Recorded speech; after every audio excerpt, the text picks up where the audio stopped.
धाम और धामी मिले हैं हमको संत स्वरूप में। धाम और धामी मिले हैं हमको संत स्वरूप में। काका जी अंतर विराजे, काका जी अंतर विराजे धाम गुरु जी रूप में।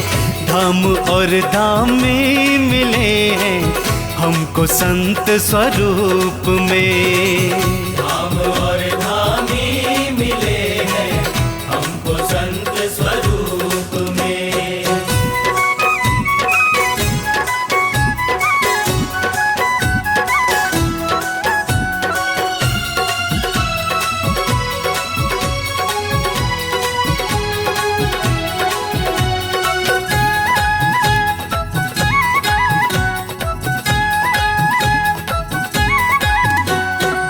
हमको सत्संग में निभाने आपने कसनी सही।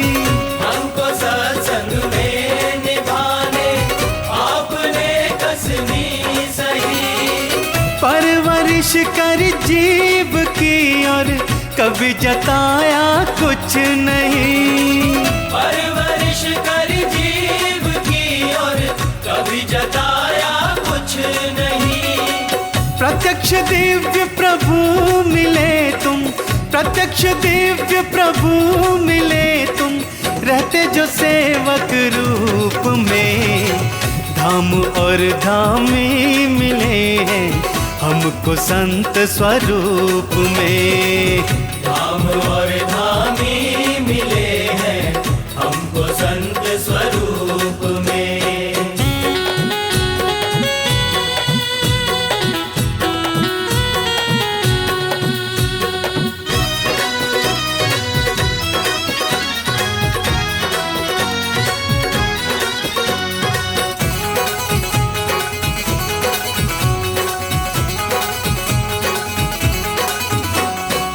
मन बुद्धि से रहने की आदत जन्मों की छुड़वाते हैं। मन बुद्धि से रहने की आदत जन्मों की छुड़वाते हैं। कुटुंब भावना दृढ़ करा के सुहृद भाव प्रगटाते हैं। कुटुंब भावना दृढ़ करा के सुहृद भाव प्रगटाते हैं।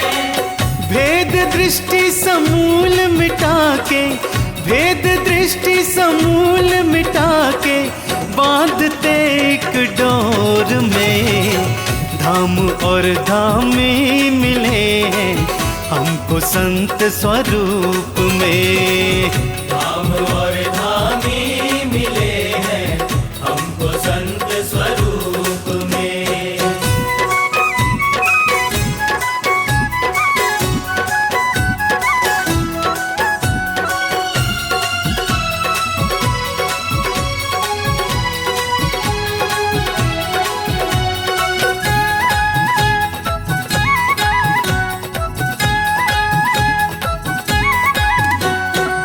कैफ और आनंद मूर्ति का रहे विराजो अंतर में विभू।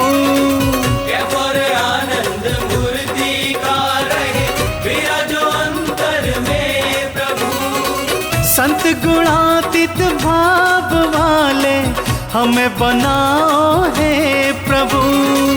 संत गुणातीत भाव वाले हमें बनाओ हे प्रभु। साधु की दृष्टि से देखे स्वयं को, साधु की दृष्टि से देखे स्वयं को, ब्रह्म की मूरत मुक्तों में। धाम और धामी मिले हैं हमको संत स्वरूप में। धाम और धामी मिले हैं हमको संत स्वरूप में।